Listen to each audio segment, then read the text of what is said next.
Krishna Krishna Hare Hare Hare Rama Rama Rama Hare Hare.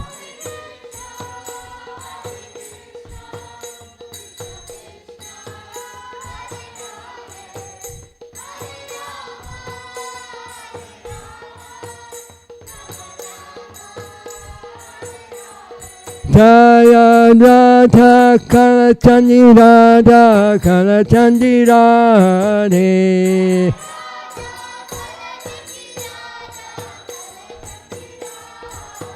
Jaya Radha Kalachandi Radha Kalachandi Radhe.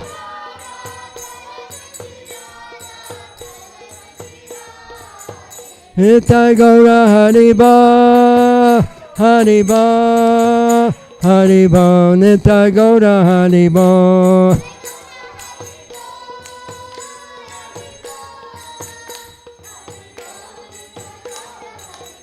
Hare Krishna, Hare Krishna, Krishna Krishna, Hare Hare, Hare Rama, Hare Rama, Rama Rama, Hare Hare.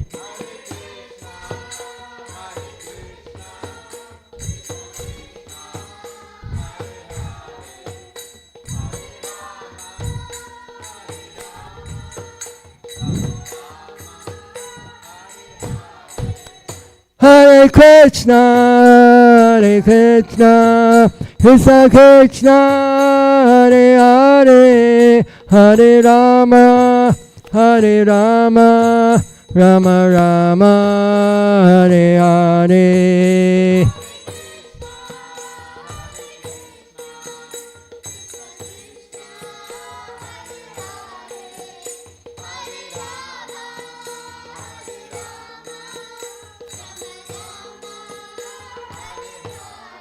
Jaya Prabhupada, Prabhupada, Jaya Prabhupada, Srila Prabhupada.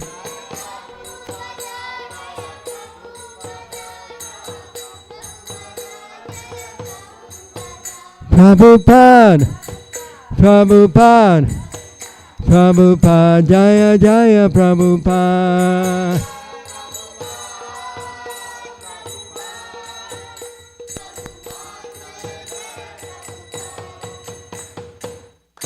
Go Premanandi, Hari Hari Bo.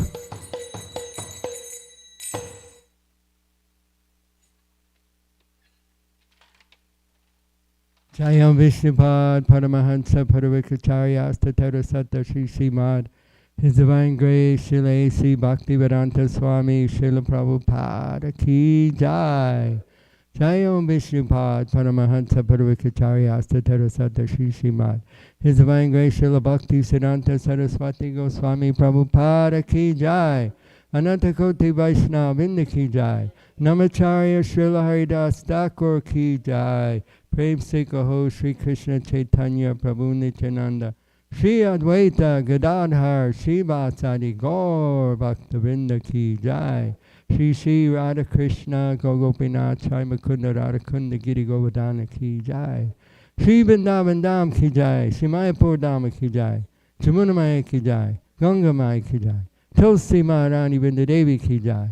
Bhakti Devi Ki Jai. Grantha Srimad Bhagavatam Ki Jai. Yuga Dharma Harinam Sankirtan Yagya Ki Jai. Priyamadanga Transcendental Book Distribution Ki Jai. Transcendental Krishna Prasadam Distribution Ki Jai. Go Premanandi. Samaveta Bhaktivinoda Ki Jai. All glories to the assembled devotees. All glories to the assembled devotees. All glories to the assembled devotees. All glories to Sri Sri Guru and Gauranga.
you?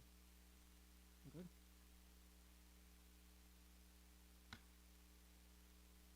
You have to answer all questions today.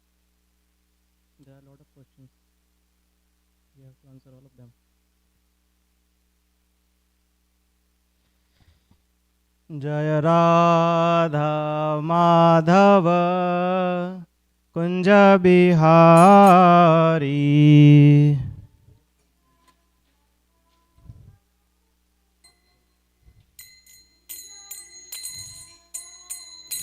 Jaya Radha Madhava Kunja Bihari.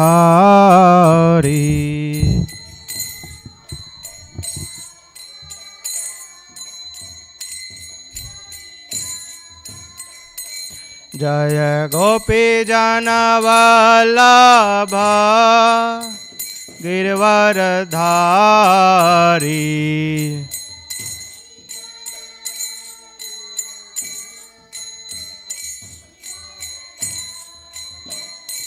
Jaya Gopi Jana Vallabha Girvaradhari.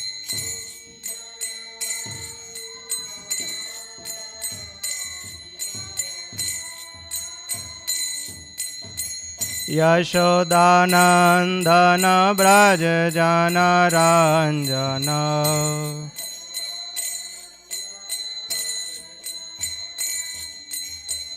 Yashodanandana Braja Jana Ranjana.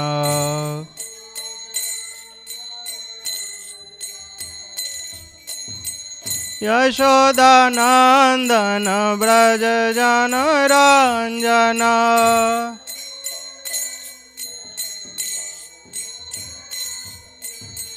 Yamuna Tira Vanachari.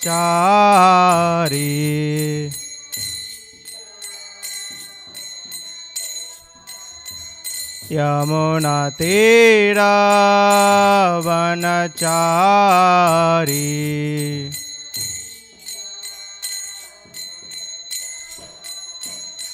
Jaya Radha Madhava Kunja Bihari.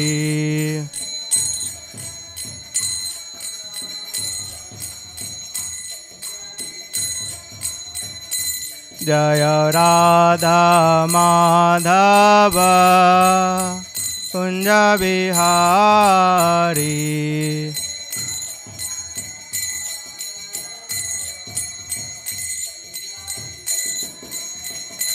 Hare Krishna Krishna Krishna Hare Hare, Hare Rama Rama Rama Hare Hare.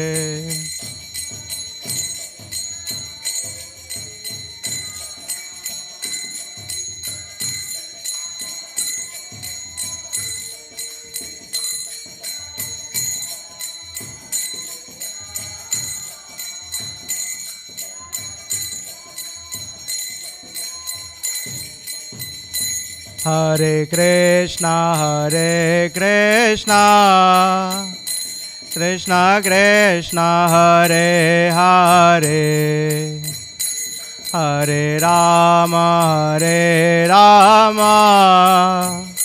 Rama Rama Hare Hare.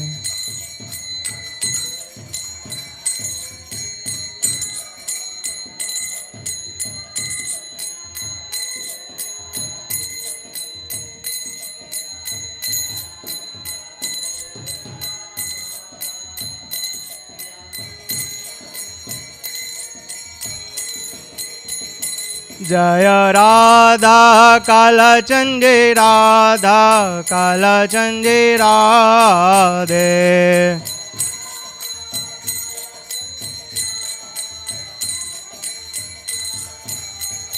Jaya Jaya Prabhupada Prabhupada Prabhupada Jaya Jaya Prabhupada.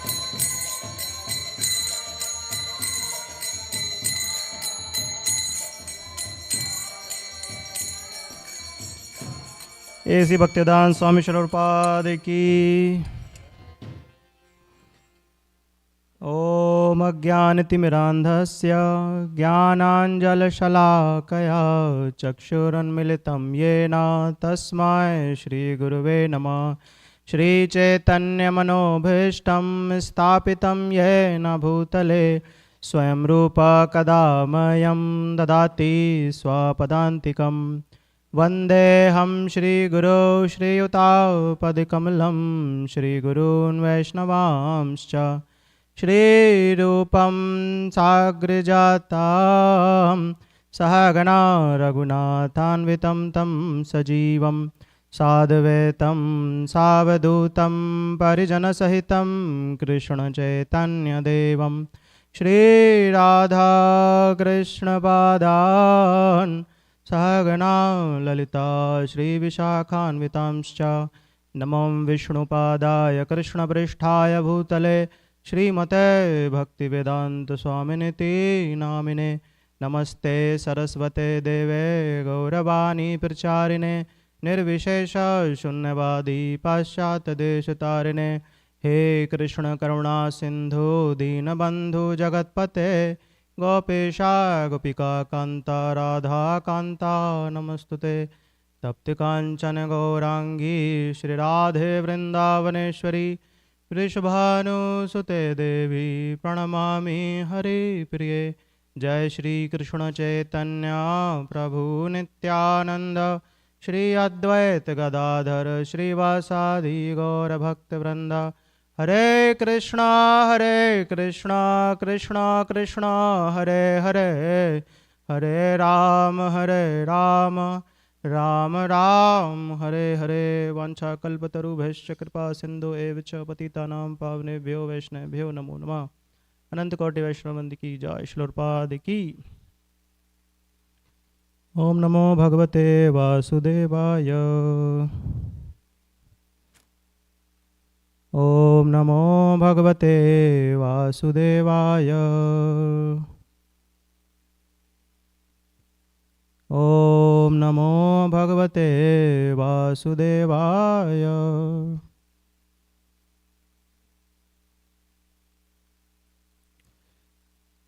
Welcome to Srimad Bhagavatam class.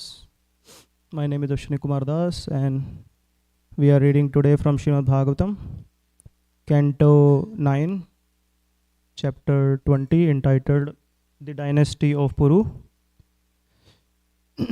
And we'll start from text 1 through text 16, and then we'll be focusing on text 15. So as we always do, we'll read each text one by one. Text 1.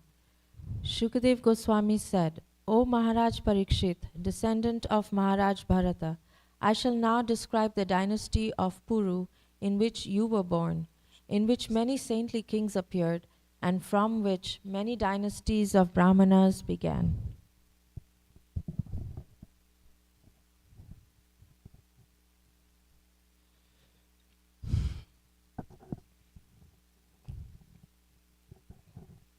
King Janmejaya was born of this dynasty of Puru. Janmejaya's son was Prachinvan and his son was Pravira. Thereafter, Pravira's son was Manusyu, and from Manusyu came the son named Charupada.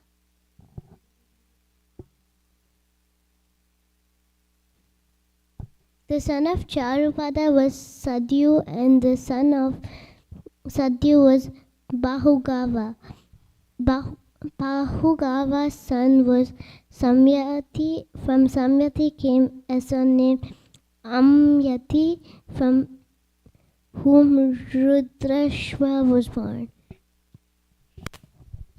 Raudrashva had 10 sons named Retyu, Kaksheyu, Standileyu, Kriteyuka, Jaleyu, Sannateyu, Dharmeyu, Satyeyu, Vrateyu, and Vaneyu. Of these 10 sons, Vaneyu was the youngest. As the 10 senses, which are products of the universal life, act under the control of life, these 10 sons of Raudrashva acted under Raudrashva's full control. All of them were born of the Apsara named Gritachi. Rityeyu had a son named Rantinava, who had 3 sons named Sumati, Dhruva, and Apratirtha. Apratirtha had only 1 son, whose name was Kanva. The son of Kanva was Metatiti, whose sons all Brahmanas were headed by Prasthana. The son of Rantinava was Sumati, who had a son named Rebi. Maharaj Dushmanta is well known as the son of Rebi. So far, if we see here, in the dynasty of Kuru, Srila Sukadeva Goswami is mentioning that, okay, there was King Janmejaya, and his son Prachinvan became the king. And then Prachinvan's son Pravira became the king. And then from Pravira, Manusya became the king. And then Charupad, and so on and so forth, until Rebhi. And then he did not say anything about the kings in between. So from text 1 and text 7, it just this king, his son king, his son king, his king is like that. He's not mentioning anything about those kings, what they did actually. But now after text 7, he immediately stops at Dushmant. Sorry. So he stops at Dushmant, and he starts explaining something about Dushmant, which means there is something interesting going to happen. He's not skipping Dushmant and saying, oh, Dushmant also had this son, He stops at Dushmant. So now let's see what is so interesting about Dushmant. What is that interesting pastime? Yes, Prabhuji. Once when King Dushmanta went to the forest to hunt and was very much fatigued, he approached the residence of Kanva Muni. There he saw a most beautiful woman who looked exactly like the goddess of fortune and who sat there illuminating the entire ashram by her effulgence. The king was naturally attracted by her beauty, and therefore he approached her accompanied by some of his soldiers and spoke to her. Mm-hmm.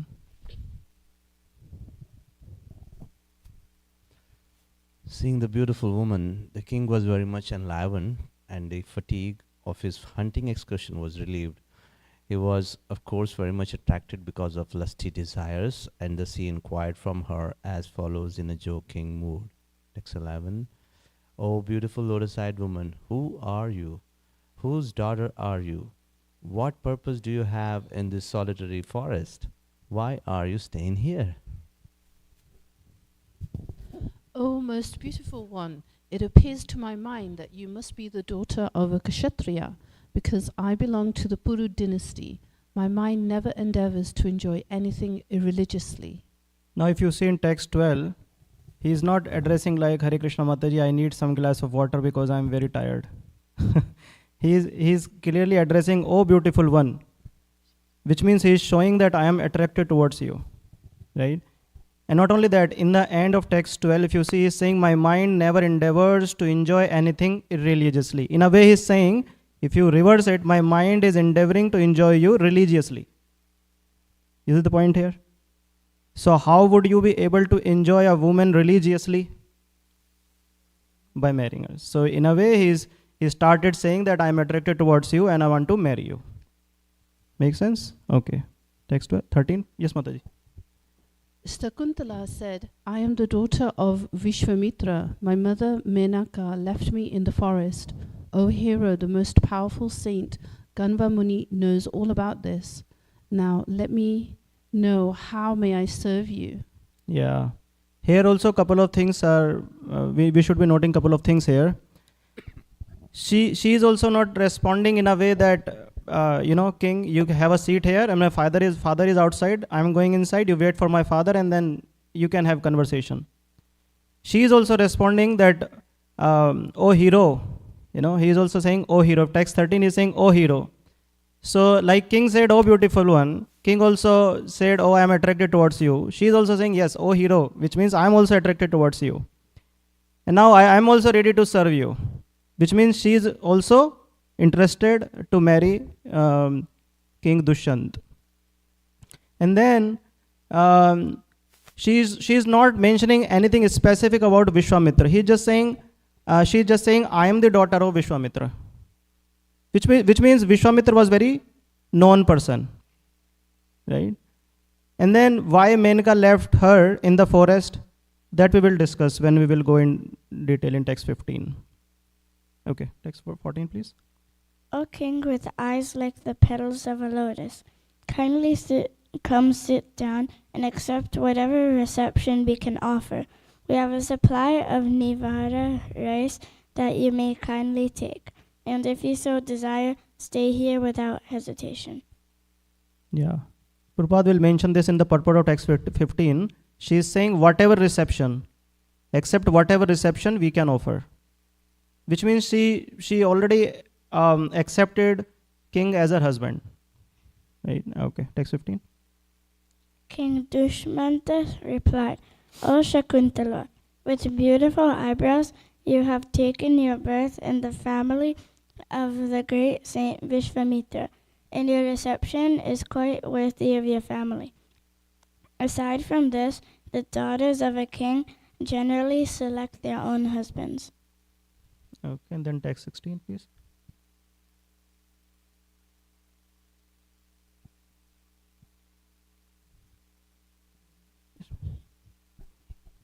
When Shakuntala responded to Maharaj Dushmanta's proposal with silence, the agreement was complete. Then the king, who knew the laws of marriage, immediately married her by chanting the Vedic Pranava Omkar in accordance with the marriage ceremony as performed among the Gandharvas. So far we see King Dushyant press the like button. He said that I like you. She also said I like you. He said I want to marry you. She also said I want to marry you. And then text 16 we saw both got married. So let's discuss text 15, which has a lot of interesting things.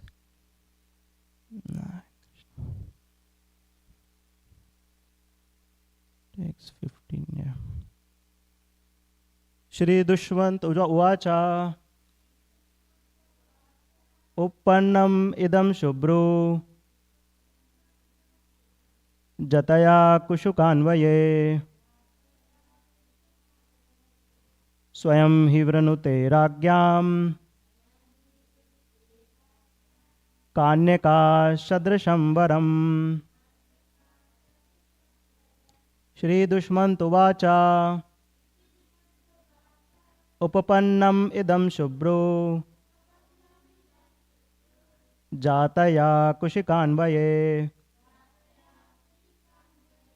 Swayam hivarnute ragyam Kanyaka sadrashamvaram. Shri Dushmant Uvacha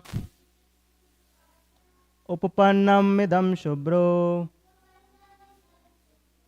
Jataya kushikanvaye Swayam hivirnute ragyam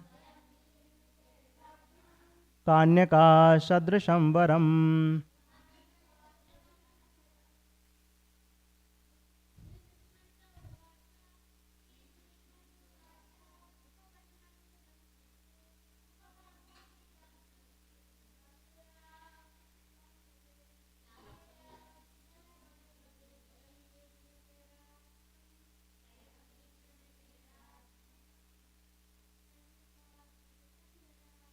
Kanika sadrashamvara. Shri Dushmant Uvacha Uppannam idam shubru Jataya kushikanvaye Swayam hi virnute ragyam Kanyaka sadrashamvaram. Yes, translation and purport by His Divine Grace, A.C. Bhaktivedanta Swami Srila Prabhupada ki jai. Would you like to read, Prabhu? Translation? Would you like to read?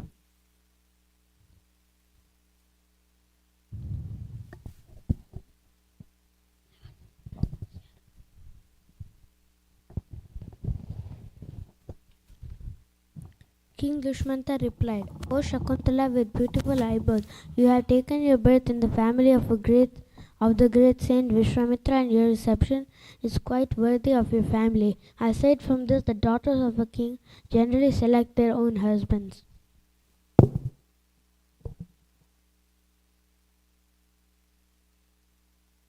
Yes, Prabhupada. Anyone can read. In her reception of Maharaj Dushmanta, Shakunta clearly said, "Your Majesty may stay here and you may accept whatever reception I can offer." Thus she indicated that she wanted Maharaj Dushmanta as her husband. As far as Maharaj Dushmanta was concerned, he desired Shakuntala as his wife from the very beginning, as soon as he saw her. So the agreement to unite as husband and wife was natural. To induce Shakuntala to accept the marriage, Maharaj Dushmanta reminded her that as the daughter of a king, she could select her husband in an open assembly. In the history of Aryan civilization, there have been many instances in which famous princesses have selected their husbands in open competitions. For example, it was in such a competition that Sita Devi accepted Lord Ramachandra as her husband, and that Draupadi accepted Arjuna, and there are many other instances. So marriage by agreement or by selecting one's own husband in an open competition is allowed. There are 8 kinds of marriage, of which marriage by agreement is called Gandharva marriage. Generally, parents select the husband or wife for their daughter or son, but Gandharva marriage takes place by personal selection. Still, although marriage by personal selection or by agreement took place in the past, we find no such thing as divorce or disagreement. Of course, divorce or disagreement took place among low-class men, but marriage by agreement was found even in very high classes, especially in the royal Kshatriya families. Maharaj Dushmanta's acceptance of Shakuntala as his wife was sanctioned by Vedic culture. How the marriage took place is described in the next verse. Yeah. So Prabhupada is mentioning in the purport that they were both attracted towards each other, and King Dushyant expressed his desire first to marry her, and then she also reciprocated, saying that how can I serve you, or I am ready to serve you. So there was a mutual agreement between the two. But then there was one point that king wanted to make sure, that this marriage is religious. There should be a marriage. I want to enjoy you religiously, which means I want to marry you.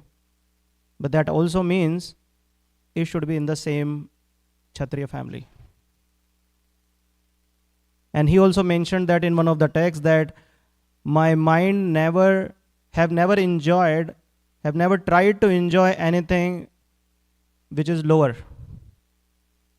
You know, like one devotee was sharing that before becoming a devotee, he had good addiction towards intoxication and meat eating. And he was saying that now when a person sit next to me who is smoking or who is eating meat, I don't like that company, because the mind is purified to an extent that he is not now liking lower taste. So King Dushyant also is mentioning that my mind doesn't go towards lower taste, which means you are also of very renowned family. That's why my mind is attracted towards you. So both of them want to marry each other, but the king wanted to make sure that he is from which family, because then only I'll marry. So he wanted to make sure that the girl is from Kshatriya family.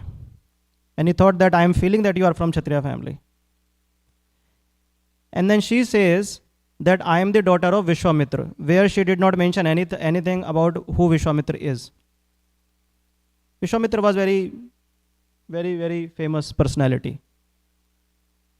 So, and then when she told that I am daughter of Vishwamitra, then he is saying, oh, daughter of Vishwamitra, great. We can marry. Why we can marry? In fact, in Mahabharata, when he says that we can marry, it mentions that Shakuntala says, I will ask my adopted father, Karnav Muni. Because even though I am daughter of Vishwamitra, Karnav Muni took care of me. So I will ask him.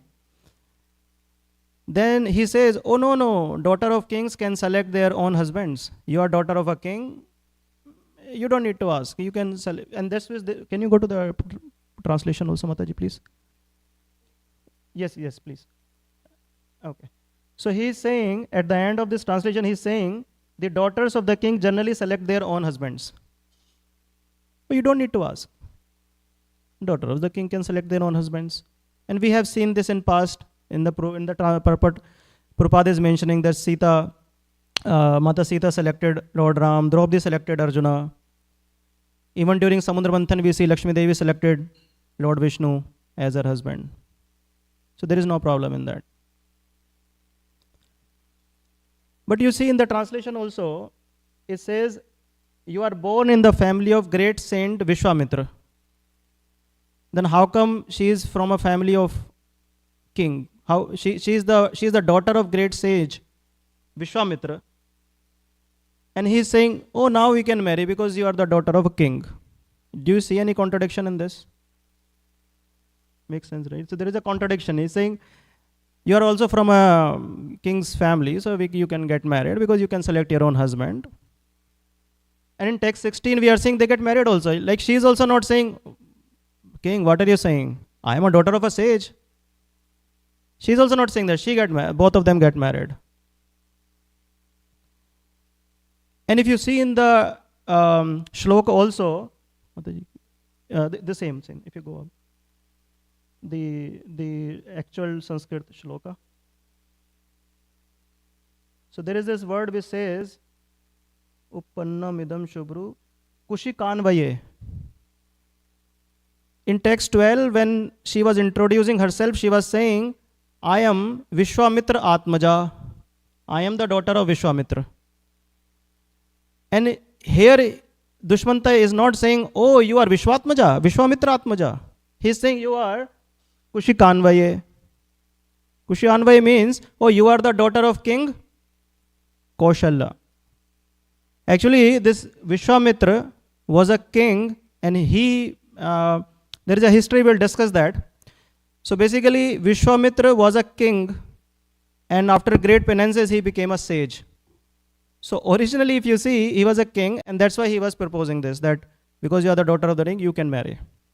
So Vishwamitra or King Kaushika are the same person. So that resolves the contradiction. Now, what is the pastime? We'll discuss.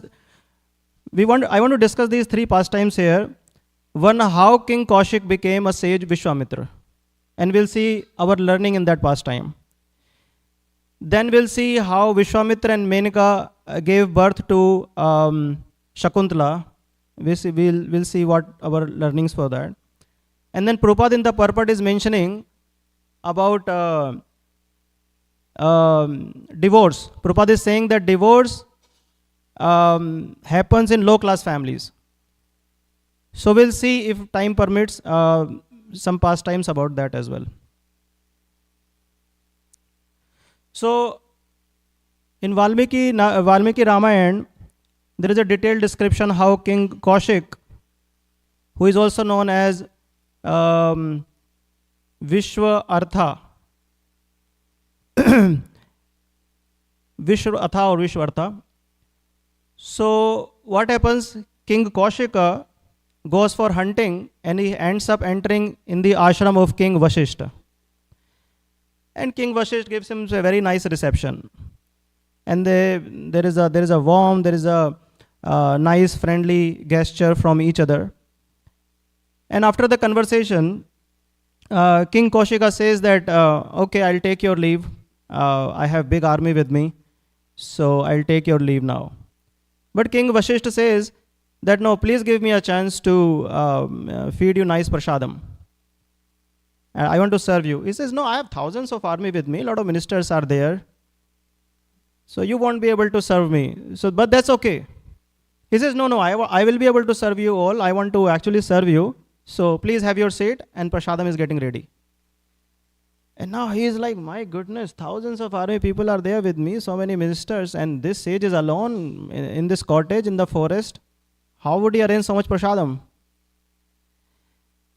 And Vashishta has a cow. You remember this past time we discussed, I think, few weeks back about Janmadagni? So similar thing, if not exactly, quite similar thing is going to happen here. So Vashishta goes to a cow. He had a cow gifted to him by Kamdhenu. Kamdhenu is another cow. So Kamdhenu cow had a daughter named Nandini. Kamdhenu is also like desire tree. She can fulfill any desires, and so was her daughter Nandini. So Vashish had this cow, Nandini. So Vashish goes to Nandini and says that I have so many guests today, and I request you to please serve them all. So Nandini says yes. And then is immediately so many dishes starts flowing in the air, and it starts going to each of the person. Thousands and thousands of people were there. There's so many, plates were flowing in the air, and they were being served to each of the army personnel, all the ministers, and the king himself. King was amazed. Wow, the wonder of wonders, It was like he didn't take any time also. It's like on a desire, everything was being served and so delicious. Everyone was fully satisfied. Then King Kaushika came to Vashishta and said that how were you able to manage all these things? Then Vashishta disclosed the secret. He said, actually I have a Nandini cow, and it was her boon that I was able to serve you all. Then king said, oh, let's make a deal. I will give you millions of cows. I will give you thousands of elephants. And I will give you thousands of horses and thousands of servants also. Just give me this Nandini cow. Sage Vashisht says, see, I have no attachment with Nandini cow for my personal satisfaction, for personal gratification. This Nandini cow has been gifted to me because I perform lot of sacrifices for the satisfaction of Lord Vishnu. And to perform those sacrifices, whatever ingredients I need, I request Nandini. So she will give me those ingredients. I offer them to Lord Vishnu. For the pleasure of Lord Vishnu, I am using Nandini. And what you are asking for your personal sense gratification. So I beg forgiveness. I cannot give this to you. I cannot part with it, O king. Now king says, now I am not here to hear no. I need it means I need it. So he orders his army warriors, and he says that go and arrest Nandini cow and we'll take her to our palace. And Nandini cow starts running towards Vashisht for her protection, because she also knew that king is going to use her for her own personal needs. Then Vashisht says that, what can I do? I am a sage in front of this king, what can I do? Then Nandini says, I can kill them all, just give me your order. Then Vashisht says, okay, go ahead. That you can do to protect yourself, why not? Go ahead. Then from the pore of each hair of Nandini, thousands and thousands of army warriors start appearing. And they start fighting with the army of King Kaushika. And in that battle, even there are like 100 sons of King Kaushika, they also come, they also fight, they also get killed by all the warriors produced by Nandini. So King Kaushik became furious. He was like, I was like nothing in front of Vashisht. So he thinks that I need to take revenge.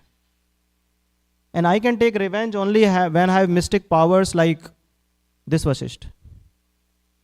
So I will perform great penances. So he starts performing penances. After thousands and thousands of years of penance, he pleases Lord Shiva. Lord Shiva appears and he says, my dear Kaushik, what do you want? He says, I want to take revenge from Vashisht. Give me all your mystic weapons and all your mystic powers. I want to take revenge from him. So be it. Lord Shiva says, okay, have it.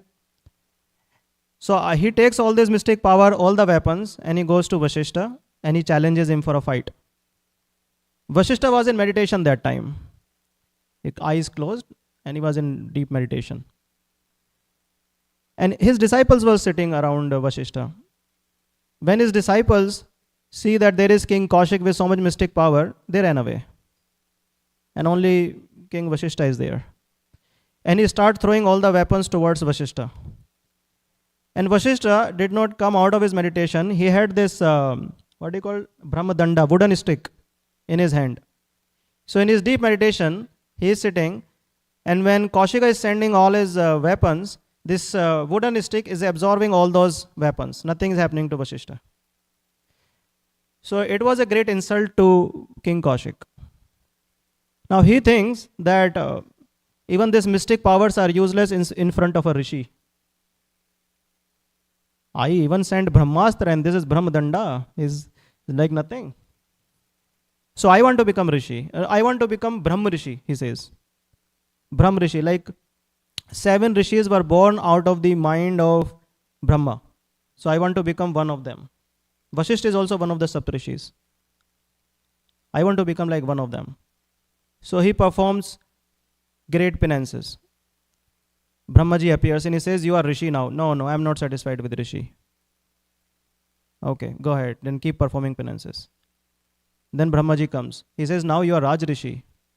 No, I am not satisfied with Raj Rishi at all. I want to become like, I want to teach Vashishta lesson. No. And then what happens? He becomes a Brahma Rishi also. And in between his journey from a simple king to a person having a lot of mystic powers to become Rishi, Raj Rishi and Brahma Rishi, he fall victim to sense gratification many times in between. It took him thousands and thousands of years to reach to that level, you know.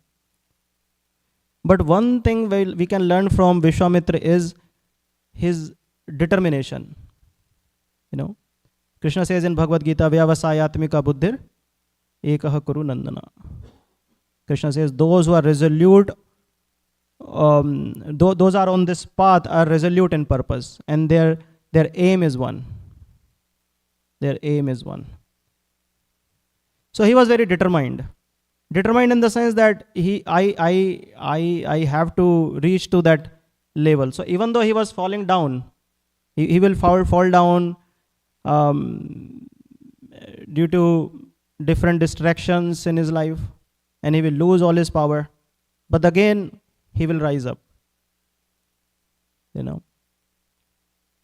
So one time, one king comes to him from Ishwaku dynasty. There was one king Trishanku. So Trishanku comes to him and he says that actually Trishanku from Ishwaku dynasty had a guru Vashishta. Vashishta had always been a guru of Ishwaku. You see, Vashishta was there as a guru of Dashrath also, right? We see in Ramayana. So Trishanku comes to Vashishta first and he says that in this body, I want to go to heaven. You are my guru, please send me. Vashishta says that yes, in this body also you can go to heaven, but you need to be very, very pious for that. And you know yourself, you are not that pious. So I cannot send you. He says, no, I want to go. He says, I cannot send you. So Trishanku goes to hundreds of his son, Vashishta's son, and he says that your father is declining this thing and it is such a small thing for you all. I want to go to heaven. I want to enjoy heaven. Please send me. And these 100 sons of Vashishta, they start laughing. Like, what nonsense you are talking about? You know what it takes to go to heaven? And that too in this body? You're a fool or what? Then he says that because all of you are laughing on me, I just reject this guru. I will go to another guru. So these sons says that you are rejecting your guru. On such a high position you are rejecting guru. What standard you are setting for general people? You become Chandal. They curse him. You don't deserve to be on such an elevated position. Because that is the nature of Chandalas, Malechas or low class people. You become Chandal. He becomes Chandal, but then still the desire to go to heaven was still there. He didn't learn his lesson. So he goes to Vishwamitra and he starts crying. Vishwamitra says, what happened? He says, I want to go to heaven in this body. That's difficult. Please don't try for that. Yeah, actually Vasisht also told me this. Vasisht also told you this. I will send you heaven. I will send you. Vasisht cannot do that. I can do that. I will send you heaven. And now see, I will have such a fire sacrifice, all the demigods will come and they themselves take you to the heaven. And then he says, thank you, Guru Maharaj. Fire sacrifice starts. Now fire sacrifice is about to end, but still no demigod has appeared there. Vishwamitra is again, great insult for Vishwamitra. He said, I promised my disciple, but then this is not happening. Now the fire sacrifice has ended and no demigod has appeared there yet. Now Vishwamitra says, enough is enough. Do not worry, Trishanku. I will send you now. And I'm going to chant one mantra, you will start lifting up. You will go up and up and up and then you will reach to heaven. And then he says, okay, thank you. And then Vishwamitra starts chanting different mantras. And then he starts rising up and up and up. And he hits the door of the heaven. Rebol. But at the door of the heaven, he finds whom? Indra. And what do Indra does? What does Indra do? Sends him back on earth. And then he shouts his guru, Vishwamitra. Vishwamitra is not allowing him to come on earth and Indra is not allowing him to come to heaven. He is stuck in between. And then there is a long past time where Vishwamitra creates another universe for him. But the point is, in all this thing, Vishwamitra loses all his power again. And then he comes to his senses, what did I get into? And again he starts performing penances. But he was very, very determined. One thing we can learn from his from him is that he was very determined. Fall down, but again and again. For one to be so determined, one needs to have patience, dhira. That's the principle of patience is what is Krishna telling to Arjuna very first shlokas when he started speaking. Dehino ismin yatha dehe komaram yovnam jara tatha dehantar praptir dhiras tatra namuhyate. So he says that these changes will always be there, but you become patient. Which means when we are practicing, there will be fall down. We are not perfect. So the true strength is not in never falling down. It's in rising up with determination in every fall. And that's what we are learning from this first pastime of Vishwamitra Muni. And when he becomes Brahma Rishi, one of the Sapta Rishis, then Brahmaji comes and Brahmaji says that, you are Brahma Rishi. He says, I want to hear it from Vasisht. Call Vasisht. So Brahmaji and other demigods, they call Vasisht. Vasisht, please call him Brahma Rishi. He says, okay, my dear Brahma Rishi Vishwamitra, how are you? He says, I am good. So King Kaushika becomes Vishwamitra. Now during his journey from Raj Rishi to Brahma Rishi, the king of demigods, Indra, becomes little insecure that he might ask for my throne in future. So as always. So he sends Menaka. He says, Menaka, I want you to distract him from his meditation. So I don't want his austerities penances to complete. Yes, sir. So Menaka goes there, and Menaka is not running, shouting there. She simply walks there and twinkles his, So as soon as she tinkles her bangles. Even though Vishwamitra was in deep meditation, his eyelids starts trembling, And with this inch of desire, dhyayato vishyan punsa sangasteshu upajayate sanjayate kama krodh abhijayate. So he contemplates just for a second, what is it? And he opens his eyes. And as soon as he opens the eyes, the tiny contemplation becomes like a spark for him. A spark is tiny, but it can burn the whole forest. Tiny spark. So the tiny desire to see what is this beautiful sound coming from, he opens the eyes, and then he develops the desire to associate with Menka.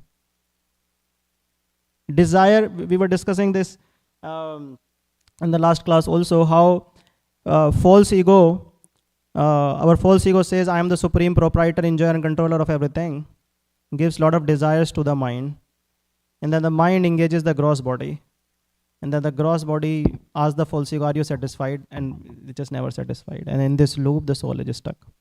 So the desire pulls the mind pulls the senses, and senses pulls the person. So the desire pulls the mind. So this is the whole thing, like one is pulling another. And the same thing happened with Vishwamitra also.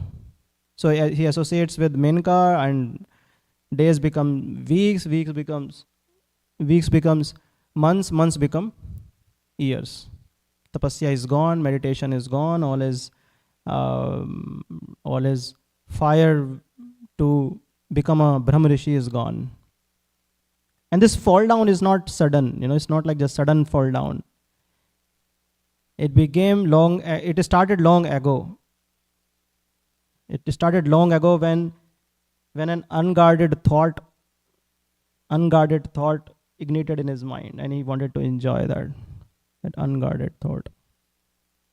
So desires don't jump on us suddenly, they walk slowly. They start with one click, one scroll, one thought, one small thought.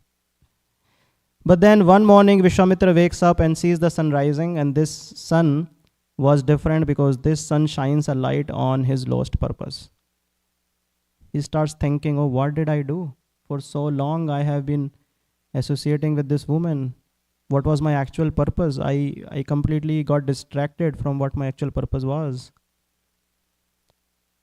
He did not blame Menka, he did not blame Indra. He introspected within, and he left. He went to Himalayas. And Menka, she also left. She went back to heaven. And they left their daughter there.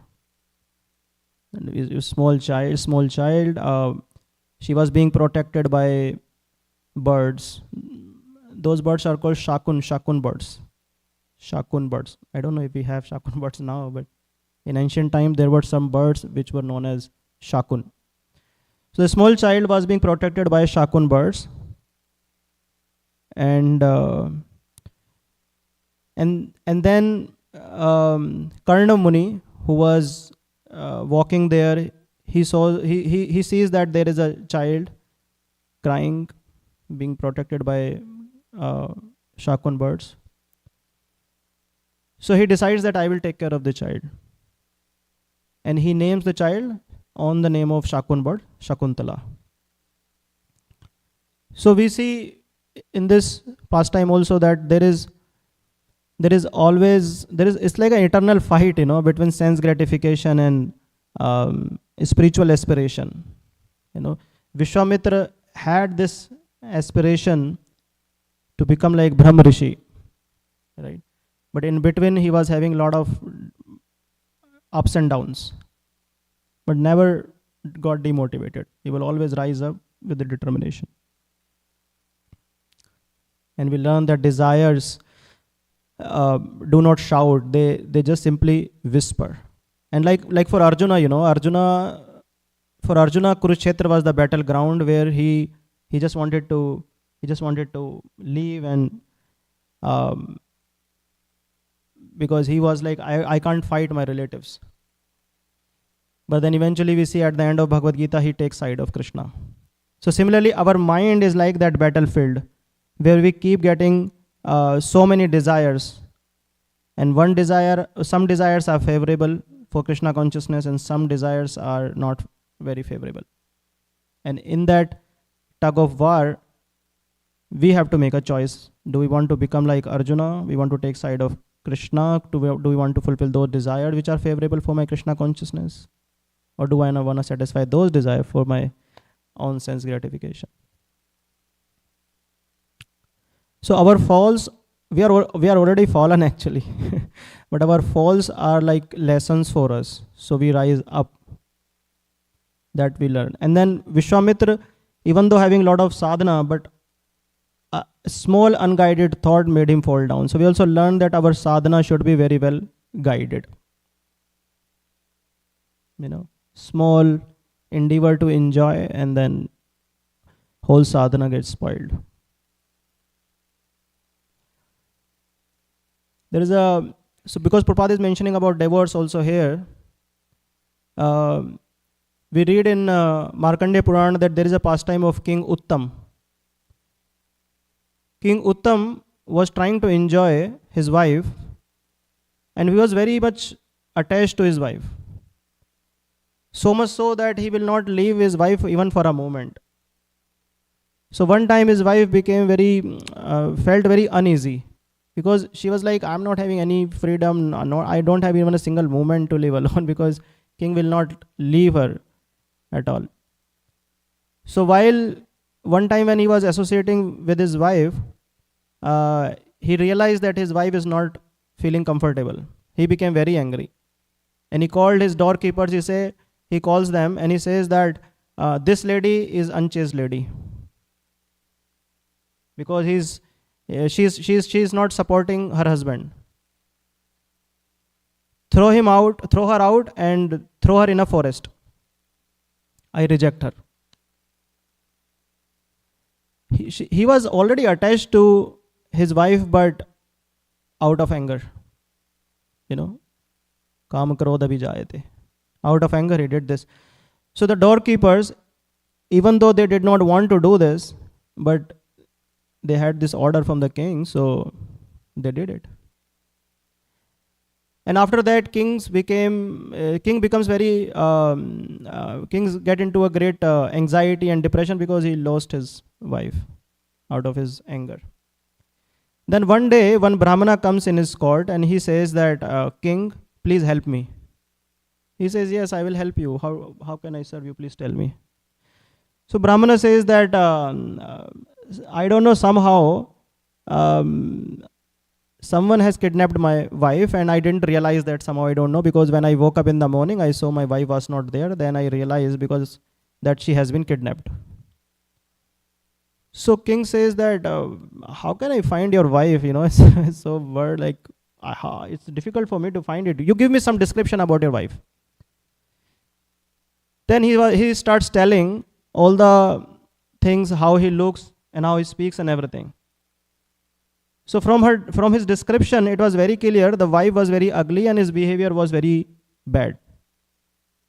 So the Brahman was telling that she will keep scolding me all the time. Every time I will enter in the house, she will just scold me, and if I will not utter a word, then she will slap me also. The king says that, then you should be very happy. Then you should be very happy. Such a wife has been kidnapped. Don't worry, I will get you married. I will get you another wife. A beautiful one, very nice behavior. So King Uttam says that you should not worry about it. You should be happy. So Brahmana says, no, king. I want my wife back. Now king starts thinking that just for a slight mistake that my wife did, I asked my doorkeepers to throw her in the forest, and now here is this Brahmana, his wife is, but still he is asking to get his wife back.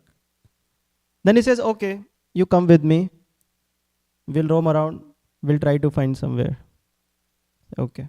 So king and that Brahmana sat on a chariot, and then they start searching.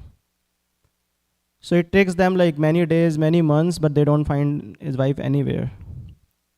Then they end up in a cottage of a rishi. And Rishi welcomes the king and the Brahmana very nicely. He says, "Oh, my dear king, please have this mat, please sit on it." And the Rishi asks his disciple, he says that we have a king here, please arrange for argha offering. You know argha offering? Like it's like washing feet or hands or giving some sweets as a starter. And having arti also. So he says, he asks his disciple that king is here, please arrange all those offerings. So the disciple whispers in his guru's ear, King Rishi's ear, and he says, "My dear Guru, whatever you will say, I will definitely do that. That's my duty as a disciple, but please think one more time." Then Rishi goes into meditation for a few seconds and then says, "Oh yeah, stop, nothing, okay. Stop, no, we don't need to do it." And then he turns towards the king and he says, "Yes, king, tell me, why are you here? How can I serve you?" Then king says, "Actually, I came here to help this Brahmana whose wife has been kidnapped. But before we get to that matter, I want to understand why this offering has been stopped.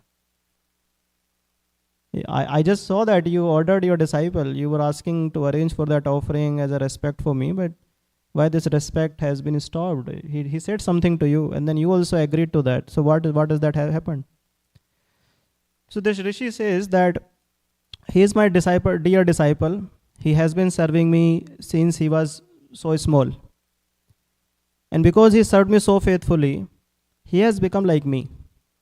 Which means, if I can see past, present, and future, he can also see past, present, and future. So he saw in his meditation, and he told me the same thing. That's why we are not giving you that much respect. Actually, this mat that we gave you is too much. You don't deserve this also. This is like too much. Say, why? What happened? Because we came to know in our meditation that you rejected your wife, even slight mistake, and this Brahmana is still trying to find his wife, even though his wife was not of good nature. So this Brahmana is much better than you. And this is low class behavior that you did. The same thing the Purpad is also mentioning in the purport. So the low class people do not deserve this much respect. So this mat that we gave you is like too much. You know. And then king comes to his senses, and then he starts searching for his wife also. Where did I? While he was searching for the Brahmana's wife, he starts searching for his. And there's a long past time. There was one demon who had kidnapped Brahmana's wife. So he first got that released, and then he finds his wife also. Oh, sorry, it's 8:38. So we'll stop now. Thank you so much for your association. Please forgive me for my mistake in the presentation today. Hare Krishna. Hare Krishna. Any comment or any?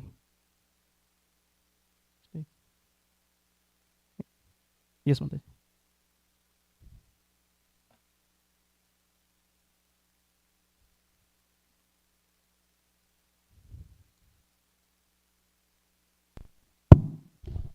Hi Krishna Prabhu, thank you for nice pastimes.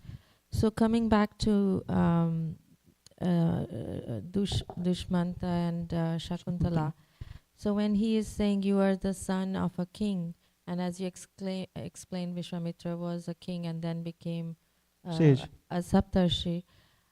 So if we draw the same parallel to devotees who come from all kinds of backgrounds and then take to the process of Krishna consciousness, and we say it's a Vaishnava aparad also to consider the past background of devotees once they have become Vaishnavas. So here we see that he knew that he became Shakuntala's father was a King. Sage, now. Now sage, yes. Sage. But then he went back to him being a king. Yeah. So my understanding is that sage is considered higher. Like the pastime right before this, Yes. when Devyani and Yayati, so that was the thing that this was either Anulom or Pratilom, which was not proper, where Devyani said, well, I have been cursed, so it is okay for me to marry a king. So this feels like he rejected the fact that she was actually higher, and he brought her down to his level of Kshatriya.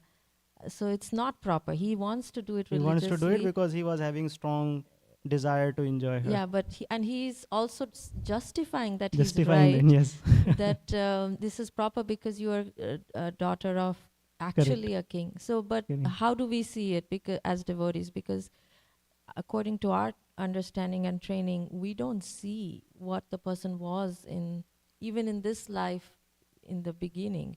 We see what they are Person now is and today. what they are aspiring for. Yeah, my understanding. Srila Bhaktisiddhanta Saraswati Maharaj has written a nice book, and he is trying to. He has very nicely explained the philosophy of this Vaishnava philosophy in the form of stories. And in the conclusion of one of the story is that these Vaishnavas are above the social order of this world, Brahman, Kshatriya, Vaishya, and Shudra. So they are above this. So what pastime we are having here? No one is a devotee. In fact, Vishwamitra, even after becoming Brahma Rishi or Sapta Rishi, he was still not satisfied. Like Ved Vyas wrote so many scriptures, he was still not satisfied until he met Lord Ram. So when Vishwamitra met Lord Ram, then he becomes very peaceful. He becomes actually devotee. That time he is a Vaishnava. Now you can say he's beyond the orders of this world. But until even up to the stage of Saptarishi, he was, even though Vasishtha came and he says that, oh, how are you, my dear, my dear Brahma Rishi, he was not satisfied until he get the love of Lord Ram. So Vaishnavas are above this socialist teacher. So as soon as one starts chanting Hare Krishna Mahamantra, we don't worry about what was his background. Now he is pure. That's how I understood. So thank you. Yes, please.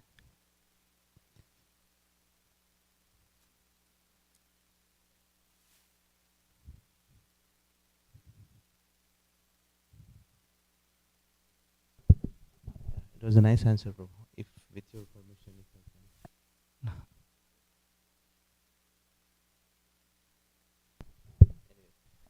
Hare Krishna. So it is said eightfold mystic yoga system, Ashtanga yoga, Yam, Nayam, Pranayam, Asana, and all that. Finally, when the practitioner reaches to the final stage, which is called Samadhi, in meditation, the practitioner is able to see the beautiful four-handed form of Lord Vishnu in their heart. But there is no full satisfaction, because at that particular point, the realization is given to the practitioner that it is not enough to simply have darshan of the Lord. You need to engage yourself in the devotional service. So that's how then the realized yogi, Ashtanga yogi, engages into devotional service. So same thing, the parallel is drawn here, like from Kshatriya, being a Kshatriya, Vishwamitra, he raises himself to the next stage, which is the Rajarshi, and then Rishi, and then finally Devarshi he couldn't become, but then he could become Saptarshi, Maharshi. From Maharshi then he becomes Saptarshi, and from Saptarshi becomes Brahmarshi. Brahmarshi means Brahma Rishi, one who has realized Brahman. So the opulences and energies of the Lord. But as we know, Brahmeti Paramatmeti Bhagwan. So above Brahman there is Paramatma and Bhagwan realization. So that realization is not there yet. So then, as you said, Acharya has explained, then he has to render devotional service to Lord Ram. Yeah. So when he comes to Maharaj Dashrath, that was the main purpose why he asked for Lord Ram, because he wanted to have association and he wanted to serve Lord Ram. So when he does that, then from Brahmarshi he becomes a devotee. The same parallel. Thank you so much, Prabhu. Srimad Bhagavatam ki, Srila Prabhupada ki, Jai Go Premanande.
all the lights go out, basically. And then I have to kind of adjust this, and then the lights come back, but then I come back to it, and it is off again.